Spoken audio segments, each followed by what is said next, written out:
Good morning everyone, कैसे हैं आप सब। उम्मीद करती हूँ आप लोग अच्छे होंगे। जैसा कि आप लोग स्क्रीन पे देख पा रहे हैं, आज ये हमारा इस सीरीज़ की आखिरी सेट है। ठीक है, आखिरी वीडियो है। इसमें सेट नंबर 4 को हम डिस्कस कर रहे हैं। इससे पहले हमने 3 सेट डिस्कस कर लिए हैं और इसके अलावा भी मैंने हर वीडियो में आपको लिंक दे दिए हैं आपके चैप्टर्स वगैरह के। अगर आप देखना चाहें तो देख सकते हैं। प्रीवियस वीडियोज़ की भी लिंक दे दी है मैंने, तो आप लोग वो भी देख सकते हैं। इसके अलावा मैंने वन शॉट वगैरह भी अपलोड की है। अगर आपने वो नहीं देखी है तो वो सब भी आप लोग देख लीजिएगा। ठीक है, अच्छे से पेपर देखिए दीजिएगा। चलिए, तो हम लोग इसे शुरू करते हैं। इसमें फिर से हम लोग एक और पेपर को देखेंगे कि किस तरह से हमारा पेपर आने वाला है।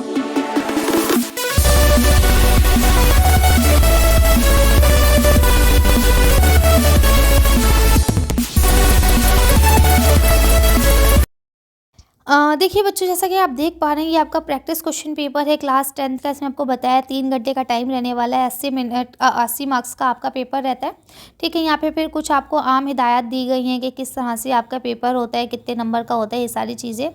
फिर हम सेक्शन ए की अगर बात करते हैं तो सेक्शन ए में आपको देखिए यहाँ लिखा हुआ है कि आपको 2 दरसी इक़्तिबास दिए जाएंगे। एक नसरी होगा, दूसरा शेरी होगा।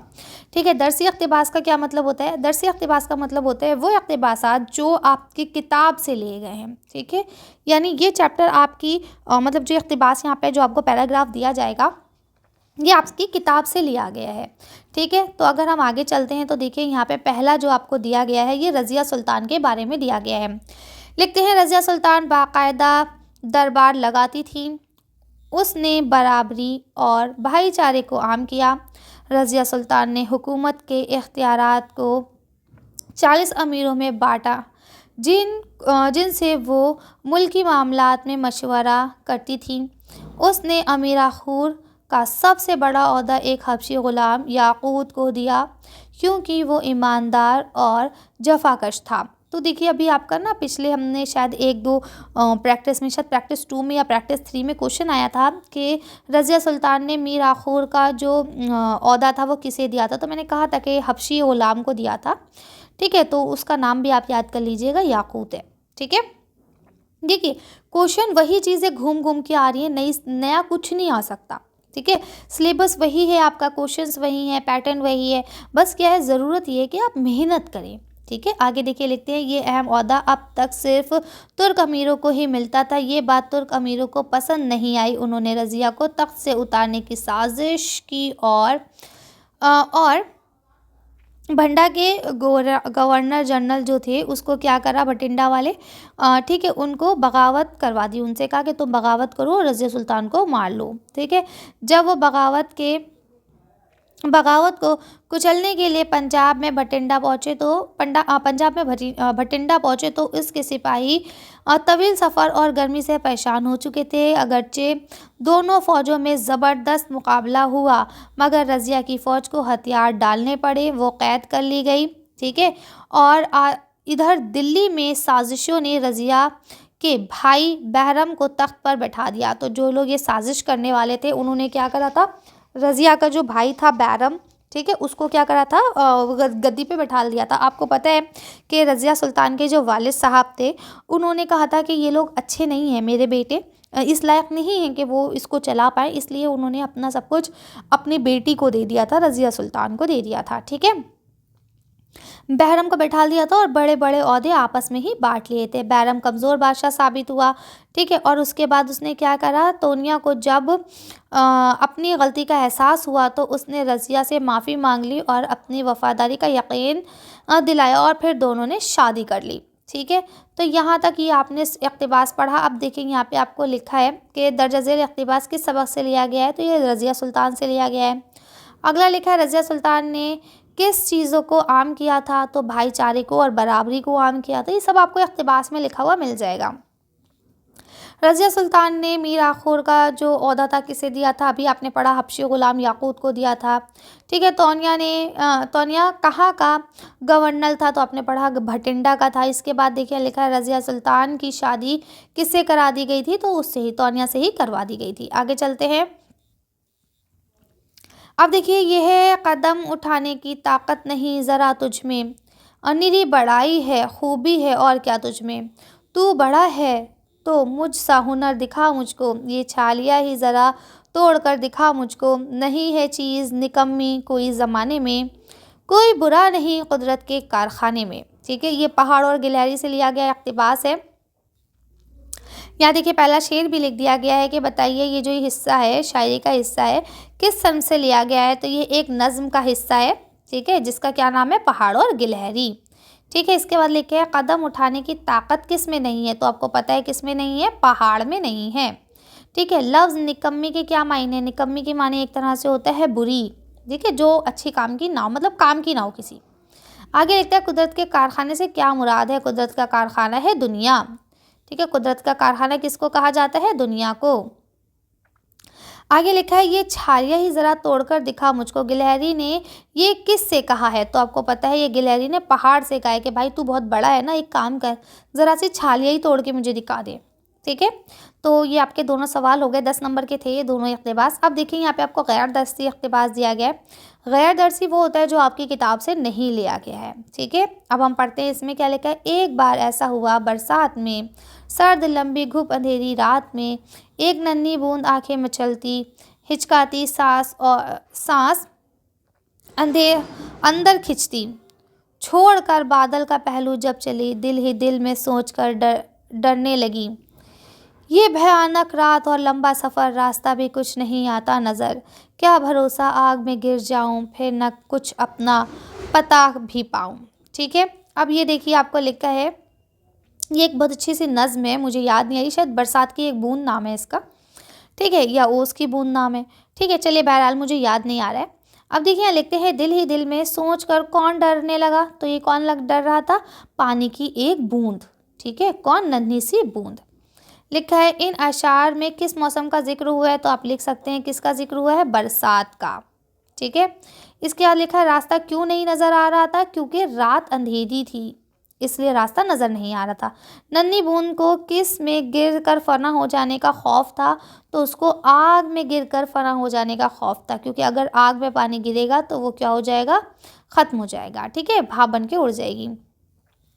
इन अशार में किस वक्त का जिक्र हुआ है। तो इन अशार में रात के वक्त का जिक्र हुआ है। ठीक है, तो एक एक वन वर्ड आंसर होते, बस आप अच्छे से पढ़िए तो आप अच्छे से जवाब दे पाएंगे। ठीक है, अब यहाँ देखिए क्या लिखा है, ये आपका दूसरा इक़्तिबास शुरू होता है, ये आपका गैर दरसी है।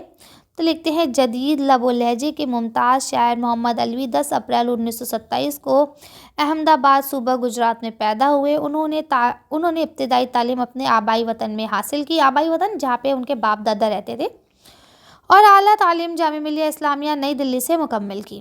ठीक है, मोहम्मद अलवी बचपन ही से शेर कहने लगे थे। वो नज़्म और गज़ल दोनों के शायर थे।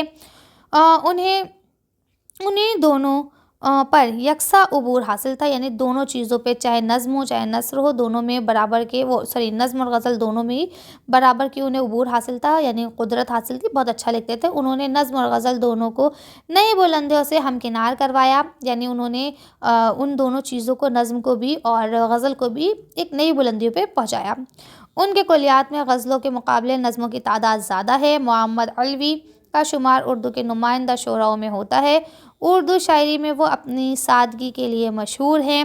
मोहम्मद अलवी ने जिस दौर में होश संभाला वो तरक्की पसंद तहरीक के उरूज का दौर था। उनकी नज़में और गज़लें अपने अहद की भरपूर तर्जुमानी करती हैं, यानी उन्होंने भी अपने नज़मों में और गज़लों में तरक्की पसंद को दिखाया है। ठीक है, मोहम्मद अलवी एहसास के शायर हैं। उन्होंने जो कुछ देखा और महसूस किया उसे अपनी शायरी में पिरो दिया। यही वजह है कि उनकी शायरी दिलों पर जल्दी असर करती है। उन्होंने अपने अहद के मसाइल को बड़ी फ़नकारी से अपनी शायरी में पिरो दिया है, यानी जो भी उनके अहद में मसले चल रहे थे, मसाइल चल रहे थे, उसे उन्होंने अपनी शायरी में लिख दिया है। अपनी हैरतों और मुशाहिदों को मोहम्मद अलवी ने दिलचस्प अंदाज से पेश किया है। उनकी नज़में हमें ताजगी का एहसास दिलाती हैं। आगे बात समझ में। अब देखिए लिखा है मोहम्मद अलवी कहाँ पैदा हुए थे। तो ये देखिए यहाँ से आप पूरा लिख सकते हैं कि अहमदाबाद सूबा गुजरात में पैदा हुए थे। उर्दू शायरी में मोहम्मद अलवी किस लिए मशहूर थे। तो वो इसलिए मशहूर थे कि उन्होंने बहुत सादा और अच्छी शायरी लिखी है। ठीक है, इसीलिए वो क्या है, मशहूर हैं। ठीक है, सादगी के लिए। अब यहाँ लिखा है मोहम्मद अलवी ने आला तालीम कहाँ से मुकम्मल की थी। तो आला तालीम जामिया मिलिया इस्लामिया नई दिल्ली से मुकम्मल की थी। आगे आ जाइए, देखिए यहाँ लिखा हुआ है किस तहरीक और दौरे उरूज में मोहम्मद अलवी ने होश संभाला था, तो तरक्की पसंद तहरीक थी, अभी आपने पढ़ा। ठीक है, आगे लिखा है मोहम्मद अलवी को एहसास का शायर क्यों कहा जाता है, क्योंकि उन्होंने जो भी चीज़ें अपने ऊपर बीती, जो उनके ऊपर गुजरी, उन्होंने उसी चीज़ को क्या करा है, शायरी में पिरो दिया है ना। देखिए लिखा ना, जो चीज़ उन्होंने महसूस की उसी को अपनी शायरी में पिरो दिया, इसीलिए उन्हें एहसास का शायर भी कहा जाता है। कर सकते हैं, आगे चलिए। हिस्सा बी में अगर हम देखें तो आपसे कहा गया है कि भाई किसी एक पे मजमून लिखिए। पसंदीदा शख्सियत हमने अपलोड कर दी है। तारीख़ी मकामात में सैर के लिए हमने लाल किला, ताजमहल और जामा मस्जिद अपलोड करी है, आप देखना चाहें देख सकते हैं। कौमी त्यौहार के लिए हमारे तीनों कौमी त्यौहार अपलोड हैं, आप देख सकते हैं। अच्छा, अब हम बात कर लेते हैं अपने स्कूल में प्रिंसिपल से बहन की शादी के लिए छुट्टी। मैं आपसे बार बार कह रही हूँ, हर आपने अभी तक प्रैक्टिस पेपर में देख लिया होगा, 3 ही एप्लीकेशंस हैं जो बार बार रिपीट हो रही हैं। पहली एप्लीकेशन फ़ीस माफ़ी की, या फिर दूसरे नंबर पे एप्लीकेशन है सेक्शन तब्दील करने की, या फिर आपकी तीसरी एप्लीकेशन है बहन की शादी में शिरकत की। ठीक है, तो ये टोटल 3 एप्लीकेशंस हैं जो बार बार आपकी क्या हो रही है, रिपीट हो रही हैं। ठीक है, तो इन्हीं को ही अच्छे से पढ़ लीजिए, लिख लिख के देख लीजिए, ताकि आप लोग की इमला की गलती ना हो। सबसे ज़्यादा बच्चे इमला की ही गलती करते हैं, है ना। जब कॉपी चेक करने बैठो सबसे ज़्यादा स्पेलिंग मिस्टेक्स होती हैं आप लोगों की। ठीक है, और फिर इसीलिए टीचर को गुस्सा आ जाता है और फिर आपको नंबर कम मिलते हैं, है ना। और फिर बाद में आके आप लोग मुझे कमेंट करते हैं, मैम हम तो पेपर बहुत अच्छा करके आए थे लेकिन हमें सिर्फ पासिंग मार्क्स मिले हैं। उसका रीज़न ही यही है, आपको लगता है आपने सही लिखा है लेकिन आपने सही लिखा नहीं होता है, राइट। इसके बाद देखिए यहाँ पे सैयद एहतिशाम हुसैन की ज़िंदगी पर नोट लिखना है आपको, और इसके अलावा या फिर सादत अली को अंग्रेज़ों ने अवध के तख्त पर क्यों बैठाया, इसके बारे में आपको लिखना है। देखिए मैं आपके लिए 3 वीडियो अपलोड कर रही हूँ, ये इसके बाद ही आपको फ़ौरन से वो 3 वीडियो भी मिल जाएंगी। एक में पार्ट 1 में मैं आपको पढ़ाऊँगी सारे MCQ। ठीक है, जो भी आपके चैप्टर आ रहे हैं, 18 चैप्टर हैं, 20 चैप्टर, जितने भी आपके चैप्टर आ रहे हैं फर्स्ट टर्म और सेकंड टर्म में मिला के, ठीक है, सबके MCQs कराऊंगी। पार्ट 2 में मैं आपको सारे क्वेश्चन आंसर्स कराऊंगी जो आपके टेक्स्ट बुक के, लिख के कराऊंगी, सब कुछ डिस्कशन के साथ कराऊंगी ताकि आपको कोई प्रॉब्लम ना हो। इसके बाद पार्ट 3 में मैं आपको सारे जितने भी राइटर्स हैं और जितने भी आपके पोइट्स हैं, ठीक है, जितने भी राइटर्स हैं, जितने भी पोइट्स हैं, उनके बारे में बताऊंगी। तो ये 3 वीडियो देखना ना भूलें। मेरे ख़्याल में ये तीनों वीडियो आपकी आधा घंटे की रहेंगी तीनों, और आधे घंटे में यानी 30 मिनट्स में अगर आप 1.5 घंटा देते हैं तो आपका ना सिलेबस बिल्कुल कंप्लीट हो जाएगा। आपको उसके अलावा कुछ भी एक्स्ट्रा पढ़ने की ज़रूरत नहीं होगी इंशाल्लाह। ठीक है, तो ये देख लीजिएगा। जैसे साहिल लुधियानवी के हालात ज़िंदगी पर रोशनी डालिए, या मीर तक़ी मीर के ऊपर रोशनी डालिए। तो ये अब आप मीर तक़ी मीर बना के रोशनी मत डाल दीजिएगा, वो मैंने एक मीम देखा था, वो तो मुझे हर वक्त याद रहता है। उस बच्चे ने क्या करा था, ऐसे करके ना एक आदमी को बना दिया था मीर तक़ी मीर को। ठीक है, ये मीर तक़ी मीर हो गए और कहा था मीर तक़ी मीर के ऊपर रोशनी डालिए। तो उसने क्या काम करा था, दूसरी तरफ ऐसे करके टॉर्च बना दी थी, ठीक है, और ऐसे करके लो मीर तक़ी मीर पे रोशनी डाल दी, ख़त्म कहानी, हो गया आंसर, मिल गए 5 नंबर। ठीक है, तो ये हरकत आप लोग को नहीं करनी है, इसमें सिर्फ 0 नंबर मिलते हैं। ठीक है, चलिए आगे आ जाइए। अब देखिए यहाँ लिखा हुआ है कि इन सवालों के आपको जवाब देने हैं। ठीक है, ये MCQs है। अब यहाँ लिखा है वो फ़ेल जिसका फ़ाइल हो उसे क्या कहते हैं। ठीक है, जिसका फ़ाइल हमें मालूम है तो उसे मारूफ़ कहते हैं। ठीक है, आगे आ जाइए। यहाँ देखिए यहाँ लिखा है किसी ख़ास शख्स, ख़ास जगह या ख़ास चीज़ को क्या कहते हैं, इसमें मारफा। ठीक है, ख़ास है क्योंकि वो। आगे आ जाइए, यहाँ लिखा है शिकायत। ठीक है, शिकायत की जमा बताइए, शिकायत की जमा क्या हो जाएगी, शिकायत। ठीक है, अब देखिए यहाँ लिखा है बहादुर का क्या हो जाएगा, बहादुर कहते हैं जो बहुत ताकतवर हो। ठीक है, तो बहादुर का अपोजिट जो होता है वो बुज़दिल होता है। ठीक है, बुज़दिल मतलब जिसका दिल कमज़ोर हो, डरपोक। इसके बाद देखिए लफ्ज़ कदीम का मुतरादिफ क्या होगा, कदीम कहते हैं पुराने को। ठीक है, मुतरादिफ होता है उसका सिनोनियम। ठीक है, तो इसका मतलब क्या हो जाएगा, पुराना।